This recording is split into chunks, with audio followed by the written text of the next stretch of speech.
Hey everyone, this is Roman Prokopchuk, and this is the Digital Savage Experience podcast. Today I have with me Jonathan Kazarian. Jonathan is the co-founder and CEO of Accelevents. Thank you for joining me today. Yeah, thanks for having me. My pleasure. So tell me a little bit about your journey. How did you get to where you are today? Yeah, so we actually took two pivots to get to where we are today as a company. But it all started actually when I received some unfortunate news about a family member who, at the age of 17, was diagnosed with cancer. And I, I wanted to do something for her, thought about running the marathon, but ended up renting out the Boston Aquarium and hosting a fundraiser. And we ended up bringing in 840 people for that event, raising 65 grand. But going into that, realized that there just weren't any affordable solutions to facilitate the auction and the raffle digitally. So having a bit of a tech background, worked with a friend and we put together this sort of lightweight text message based fundraising system that just worked really well. And we got really good feedback from the organization and the attendees, and realized we could take that and provide that to other organizations like ourselves to give them a more affordable solution for doing what we were trying to do. So one thing led to another, continued down that path for about 18 months. And then the feedback we started getting from our event organizers was that they wanted a more full service solution with ticketing and payment processing incorporated. So we started building that out. And as we did so, we started to pivot more heavily into the ticketing space and working with more for-profit events, concerts, conferences, festivals, trade shows, and whatnot. And then February and March of 2020 or 2019 came, and we just, we looked at where we were, and all of our revenue was basically evaporating and then going negative with refunds, and we either had to pivot or die. And we were able to quickly and efficiently pivot, and as a result of that, we're seeing between 50 and 100% month over month growth today. Now, with the kind of space, do you see anything in terms of like online oversaturation? Because I've been to, several summits and different award things and charitable things. How do you feel like the general public in terms of attendance? Are they getting oversaturated because of the current situation that they're in globally, or how do you see like the in terms of like feedback? Yeah, the feedback's growing more and more positive as the online event experience becomes better and better. I mean, there is so much content that's available online, whether it be through the format of an event or Netflix or any other media provider, that oversaturation of content doesn't pose so much of an issue. It more gives us as consumers more opportunity to find something that's more specific to us. That's awesome. So, what motivates you to succeed? Obviously, those motivations may have changed over time, but what currently motivates you to succeed? Yeah, I think it's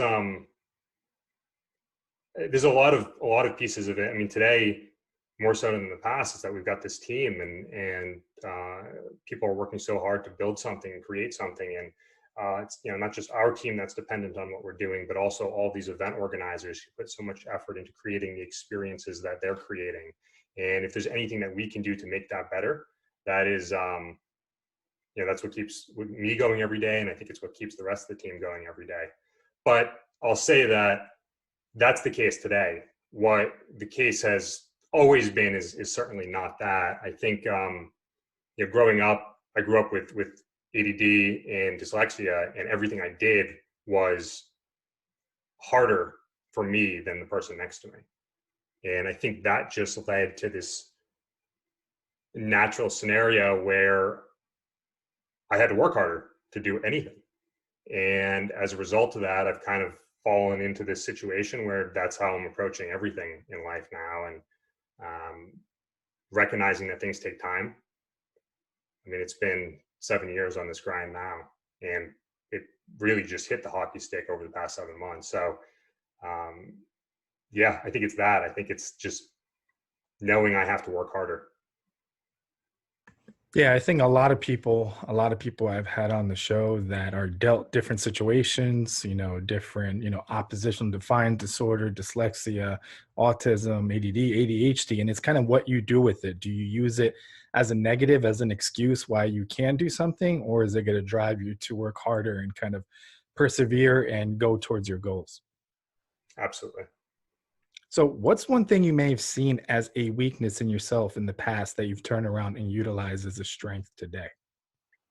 Well, there's certainly the challenges I've the learning disability challenges that I've faced, and also, well, this is one of those, but ADD is a huge component of it. When you've got so many different things on your plate, trying to juggle them all and focus on whatever it is the highest priority at any given point in time has been something that I'm constantly working and getting better at. Um, and I think I've made a lot of progress there. And as our team grows and responsibilities grow, trying to identify and understand which of those areas I need to buckle down and focus on, and not getting distracted by something that, frankly, could be more fun or interesting to be in the moment. Um, and I don't mean outside of work. I'm talking about product related things or something in work that is not necessarily the right thing to be focusing on that point in time. Is just something I'm continuing to get better at.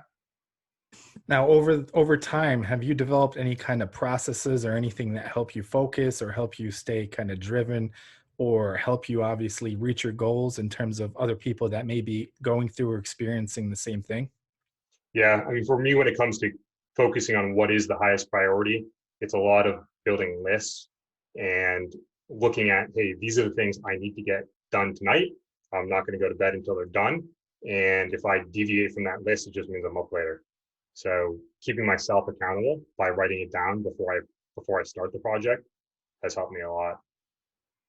Yeah, I think that's important for anyone because there's so many things that get thrown at you, especially with, outside variables, different personal things, or creating a list of, I mean, I usually don't exceed like 10 of the most important things I have to get done that day or that week, and then prioritizing it in order of importance. So anything I can delegate out from that, I figure that out at that point, and then obviously undertake the things that are top priority.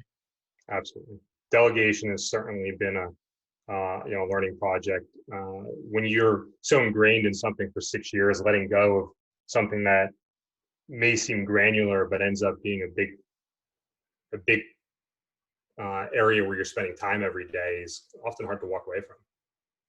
Yeah, I agree. Now, in terms of kind of the event space, what do you foresee for kind of the future, regardless if we're still in this global situation or if there's like a back to normal scenario? Where do you see kind of that going in terms of any technology, anything in terms of like what's the next thing? Yeah, so I'm not going to make any comments related to when I think we're going to be back to normal, but in terms of what it's going to look like or the future of events, virtual events are here to stay. We know that we're past that inflection point. If back in March through June you asked me this question, I would say otherwise. But now the technology has advanced to a point where it's creating an experience that people want to participate in, and businesses have been through it and seen the value of these virtual events with a much lower barrier to entry and a higher degree of data and ROI. It makes sense to stick around. That said, I mean, I built this business because of my desire and interest in hosting and participating in in-person events and those experiences. And I want that to come back, and it will come back, but in a different light. I mean, hybrid is going to be here to stay. We know that as well. And the way that hybrid is defined, I think a lot of people think about that as a combination of a in-person experience in conjunction with a virtual experience at the same point in time. But the other way that hybrid is going to be looked at going forward is taking that in-person experience or that point in time experience and extending that into follow-up events and opportunities for deepening relationships and expanding communities. Yeah, I agree. I think the implementation and usage, regardless if there's an in-person thing, like in terms of marketing, because I am in a digital marketing space, in terms of if there's an event or an in-person thing before COVID or during now in terms of virtual, I like in terms of a marketing strategy before, during, and after. So obviously before you're marketing and trying to push awareness or people to the event. And if you have a supplement, a digital supplement during where people can interact, which obviously I've seen at different events and attending different conferences and summits and stuff in terms of engagement with the crowd, but also keeping that content going after the event is done, I think is key. Yeah, and it's not just the content, it's also the community. When you meet somebody once, you don't build a lasting relationship with them. But when you take that person that you've met once, and as a company, you provide opportunities to deepen the relationships with the people that you met through that initial engagement, you're broadening the opportunity and the value that you as a company are providing your participants. Yeah, I agree. So, what's one piece of advice you can leave with the audience, personal or professional? Yeah, I'd say persistence. There's things take time, and I think a lot of people walk away before things get to that inflection point, and you don't know when that's going to be. And you got to take a realistic evaluation of the scenario. And if you're not growing in an area, then yeah, maybe it makes sense. If you're not growing at the rate which you think you want to be growing at, but you're still moving in the right direction, don't walk away yet. Yeah, I agree. Everything takes time. I mean, there's so many companies and so many people that really like abandon an idea when they were like at the cusp of success. And a lot of success is actually outlasting your competitors and kind of the withstanding the test of time. So example I use a lot is in terms of looking at the fortune list, 10, 20, 30 years ago, how many of those companies are still on that list? So the ones that obviously outlasted either changed their business model, pivoted, adjusted to technological advancements, and that's why they're still here. So I think that that's important as well. Absolutely. So I really appreciate you stopping by today. Can you let the audience know how they can find you or anything else you may have going on? Yeah, definitely. So feel free to come by our website and say hi, accelevents.com. You can also find me on LinkedIn and Twitter. It's John Kazarian. Awesome. Thanks again for stopping by.